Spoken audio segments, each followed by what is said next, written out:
कोप भवन में भेज दिया। देखो, जब समय खराब आता है तो समय बुद्धि को फेरता है। जाको दुख दारुण प्रभु देही, ताकि बति प्रथम हरणी। जिसके जीवन में दुख आना होता है,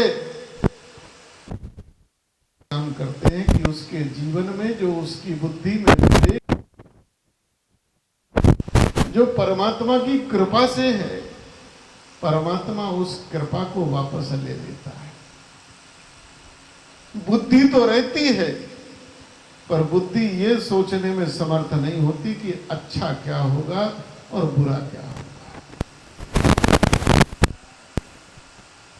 और जीव स्वयं ही अपनी बुद्धि से ऐसे कर्म कर बैठता है और फिर भगवान को गाली देता है कि भगवान ने बुरा किया।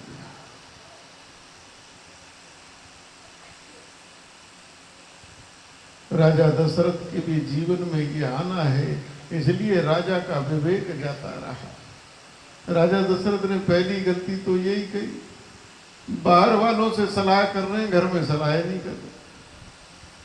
अरे बाहर वाले कब अपने होंगे, वो तो पराये हैं।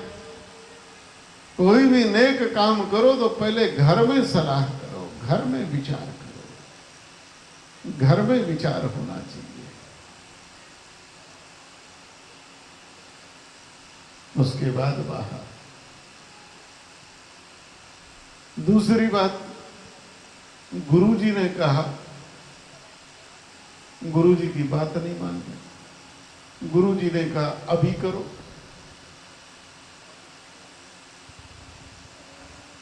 लेकिन अभी नहीं कर रहे। कब? बोले कल करेंगे।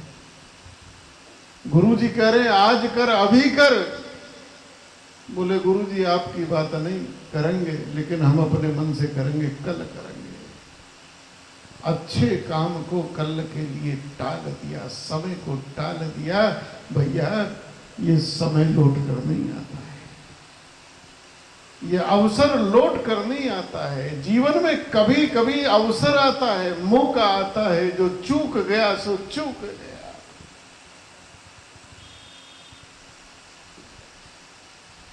जब गाड़ी छूट गई, वो कहते हैं ना,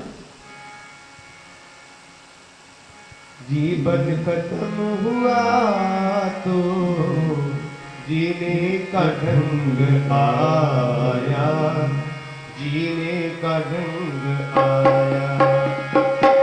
जीवन खत्म हुआ तो जीने का ढंग आया, जीने का ढंग आया। जब सम्मा बुझ गई तो, जब सम्मा बुझ गई तो महफिल में रंग आया, महफिल में रंग आया। जीवन खत्म हुआ तो जीने का ढंग आया, जीने का ढंग आया।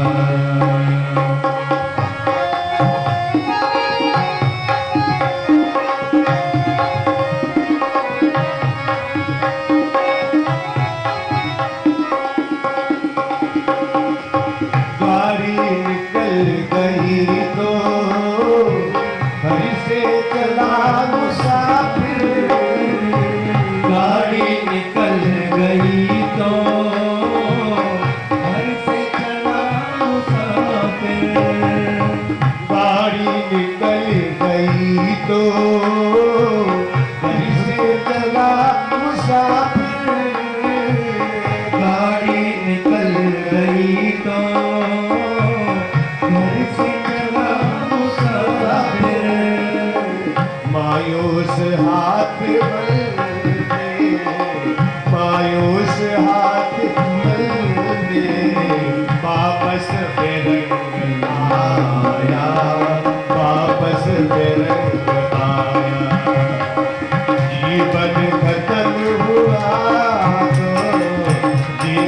का ढंग आया, जीने का ढंग आया, जीवन भजन हुआ तो जीने का ढंग आया, जीने का ढंग आया, जीवन भजन हुआ तो जीने का ढंग आया, जीने का ढंग आया।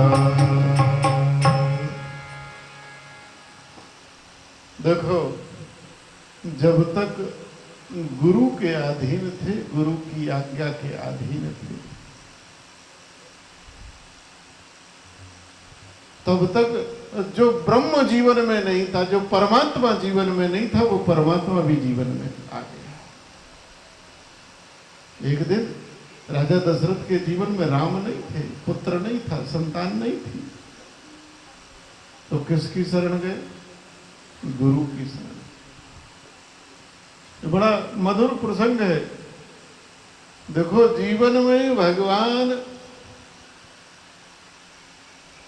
जब तक तुम गुरु के द्वार नहीं जाओगे, तब तक भगवान भी तुम्हारे घर नहीं आएंगे। जब तुम चलकर गुरु के दरवाजे जाओगे, घर जाओगे, गुरुद्वार जाओगे, तो परमात्मा तुम्हारे द्वार आएंगे। राजा दशरथ जी बूढ़े हो गए, कोई संतान ही नहीं, और संतान भी कौन आने वाली थी?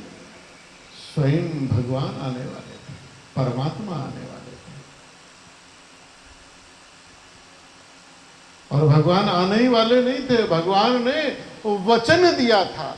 जब दशरथ जी मनु थे, शत्रुपा थी,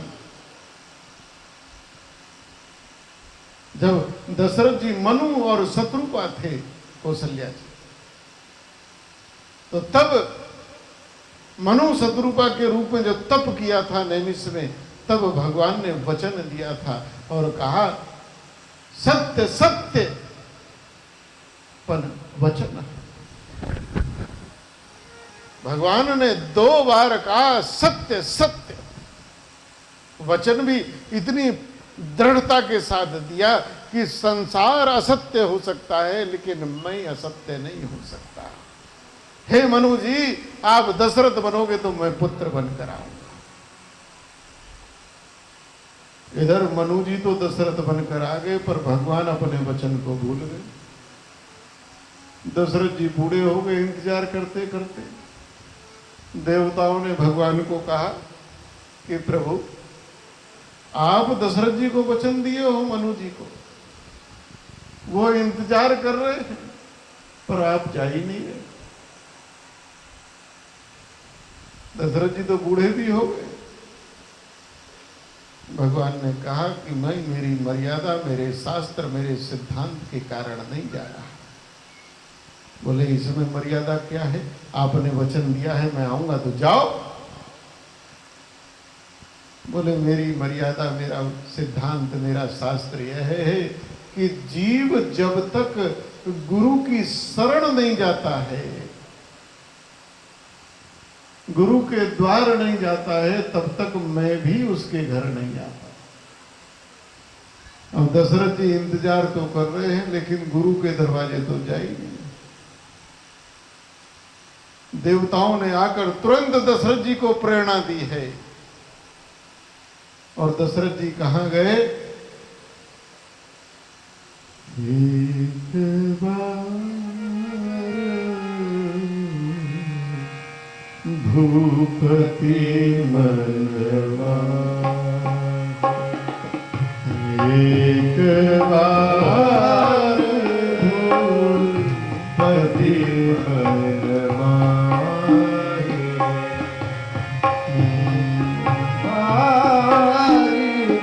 भूपति मनवा,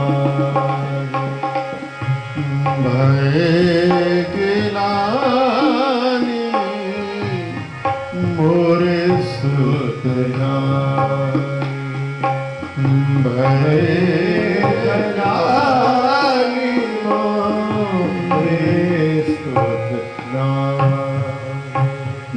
गुरु ग्रह गाओ तुरत महिपाला,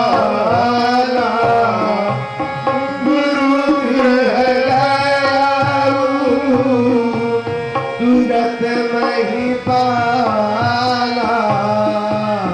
चरण लागे करे विनय विशाल,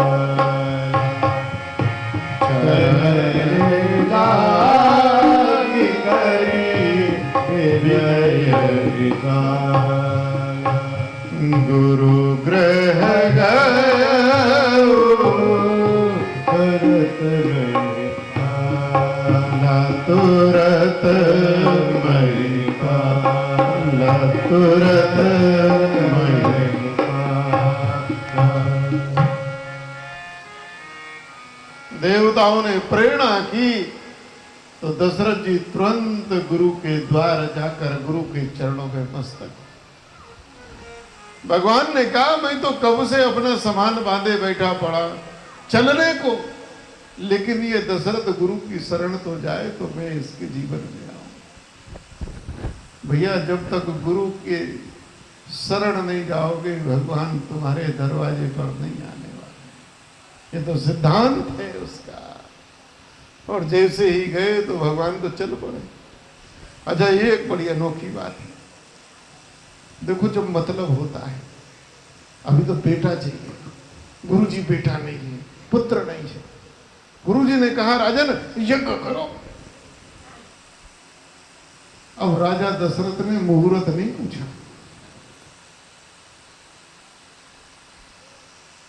ये भी नहीं पूछा कि छोटा करूं कि बड़ा करूं। जब मतलब था अगली ही चौपाई में यज्ञ है, गुरु ने कहा यज्ञ करो, और दशरथ जी ने कहा महाराज जो भी खर्चा होता हो, जैसा भी होता हो, जो भी करो तुरंत करो। एक क्षण में यज्ञ होने लगा, तब मुहूर्त नहीं पूछा।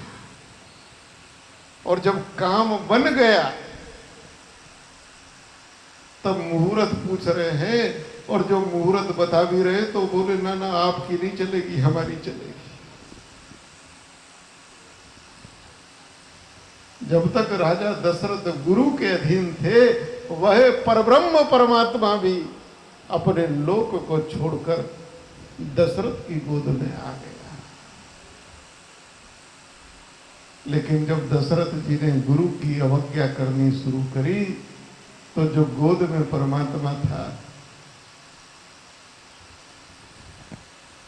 परमात्मा की कृपा, परमात्मा का अनुग्रह तभी तक तुम्हारे जीवन में है जब तक तुम गुरु कृपा से, गुरु के वचनों से, गुरु के अनुग्रह से बंधे हो।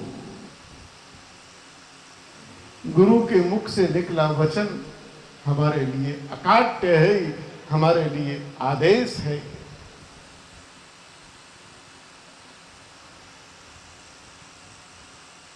यही तो गुरु महिमा है, इसी के लिए तो व्यास पूजन है, इसी के लिए ये गुरु पूर्णिमा महोत्सव है। हमको लग रहा है कि राम जी अभी वन जाना नहीं चाह रहे, कह रहे महाराज अयोध्या में 2-4 दिन रहने, हमें काहे वन भेज रहे हो। तो संकल्प तो था कि राम जी को अयोध्या से वन के लिए भेजे, लेकिन ऐसा लग रहा है कि राम जी को भी इस गड़बड़ को ना होने दें। अभी आनंद चल रहा है तो आनंद ही होने दें, अभी ये रोने धोने का काम ना करें। है देखा नहीं अचानक इन्होंने कहा जब डोली जाएगी तो वो अपने आप निकला, अरे डोली जब जाएगी जाती रहे, बंद करो।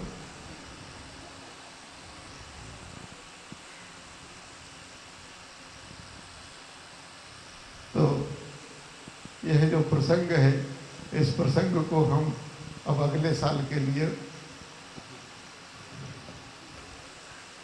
और अगले साल राम वन गमन, और अगले साल का जो मुख्य प्रसंग रहेगा वो केवट प्रसंग रहेगा।